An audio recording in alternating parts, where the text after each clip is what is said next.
আমার কাছ থেকে শুনুন, বিএনপির জন্ম কি ক্যান্টনমেন্টে হয়েছিল? আমার কথা শুনুন, আওয়ামী লীগের কথা যদি সত্য হতো তাহলে বিএনপি যদি ক্যান্টনমেন্টে জন্ম হতো তাহলে আওয়ামী লীগ কেন গণতন্ত্রকে একদলীয় পাঠশালে পরিণত করেছিল? আওয়ামী লীগের জন্ম তো ক্যান্টনমেন্টে হয় নাই। তাহলে তারা গণতন্ত্রকে হত্যা করে 11 মিনিটের ব্যবধানে জাতীয় সংসদের ভিতরে কেন একদলীয় বাক্সর সৃষ্টি করেছিল? কাজে এইসব মিথ্যা যুক্তি তর্ক কথা এগুলো আওয়ামী লীগ বলে, এগুলা বুঝতে হবে। আজকেও অনেকে বিএনপি সম্বন্ধে মিথ্যা কথা বলছে, আমি সে কথা একটু পরে যাচ্ছি। আর জিয়াউর রহমান কি করেছিলেন? তিনি একদলীয় পাঠশাল থেকে তিনি বাংলাদেশের সৈনিক হয়েও, নিজে একজন সৈনিক হয়েও বাংলাদেশের 28 কোটি কোটি মানুষের জন্য তিনি একদলীয় পাঠশাল থেকে বহুদলীয় গণতন্ত্র পুনঃপ্রবর্তন করেছিলেন। কাজে জিয়াউর রহমানকে বুঝতে হলে এই কঠিন সত্যগুলো বুঝতে হবে। তার যে রাজনীতির আদর্শ সেটাকে বুঝতে হবে। তার রাজনীতি ছিল গণমানুষের রাজনীতি, আমি একটু আগে যেটা বলেছি। কাজেই আজকে আমরা রাজপথে আজকে এই কর্মসূচি করছি, কেন করছি, এর যে অন্তর্নিহিত সত্য সেই কথাগুলো কিন্তু আজকে বাংলাদেশের মানুষ নতুন করে বলতে হবে। যদি সেটা আমরা না করি তাহলে আমরা শহীদ প্রেসিডেন্ট জিয়াউর রহমানের প্রতি সঠিক বিচার করব। আপনারা জানেন জিয়াউর রহমান ক্ষমতার জন্য রাজনীতি করেন, দেশ নেত্রী বেগম খালেদা জিয়া ক্ষমতার জন্য রাজনীতি করেন নাই।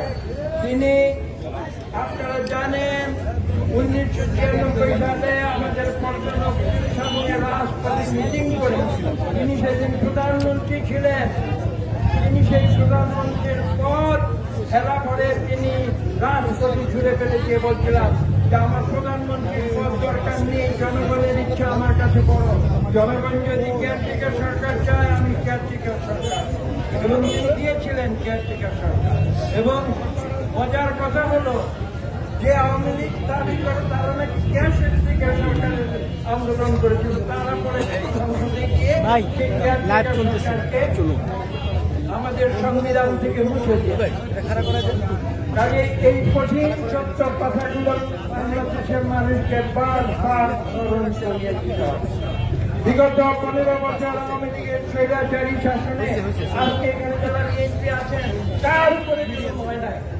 আমার থেকে শুরু করে কার উপরে জুলুম হয় নাই? খালেদা জিয়া থেকে শুরু করে কার উপরে জুলুম হয় নাই? আমাদের ভারপ্রাপ্ত চেয়ারম্যান জনাব তারেক রহমান থেকে শুরু করে কার উপরে জুলুম করে নাই আওয়ামী লীগ? আজকে বড় বড় কথা বলতে আসছে, আরে বিএনপি নাকি নির্বাচন করছে, নির্বাচন চায় নাকি স্বৈরশাসন যাবে বিএনপি? নির্বাচন চাই, আমি সবসময় সুষ্ঠু নিরপেক্ষ নির্বাচন চাই, এখনো চাই, ভবিষ্যতে চাই। শহীদ প্রেসিডেন্ট জিয়াউর রহমান সুষ্ঠু নিরপেক্ষ নির্বাচন করে জনগণের ভোট নিয়ে প্রেসিডেন্ট হয়েছিলেন। তিনি মানুষকে ধোঁকা দিয়ে প্রেসিডেন্ট হন নাই আওয়ামী মতো। আজকে যে সরকার তারা বিভিন্ন কথা শুনছে, আমি তাদের সমালোচনা করতে চাই। আমি একটি কথা সামনে নিলে চাই, আপনারা নির্বাচনকে তো ভয় পাচ্ছেন। কেন ভয় পাচ্ছেন আপনারা নির্বাচনকে? আপনারা জানেন যে জনগণ আপনাদের পছন্দ করে না, সুষ্ঠু নিরপেক্ষ নির্বাচন হলে আপনারা থাকতে পারবেন না, সেই ভয় পাচ্ছেন। এটা খোলাখুলি বলেন না কেন? বিএনপি বাংলাদেশের মানুষের উপরে আস্থা রাখে। বিএনপির সৃষ্টি থেকে মানুষের, জনমানুষের ইচ্ছার প্রতিধ্বনি করেছে বিএনপি। আজকেও আমরা জনগণের সঙ্গে আছি। জনগণ যদি আমাদের ভোট দেয়, ইনশাআল্লাহ আমরা এই দেশকে সঠিকভাবে আমরা পরিচালিত করব।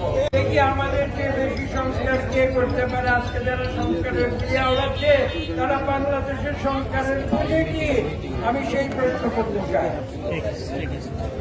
আজকে আপনাদের মনে রাখতে হবে যে জনগণ সকল শক্তির যে কথা শহীদ প্রেসিডেন্ট আমার বলেন।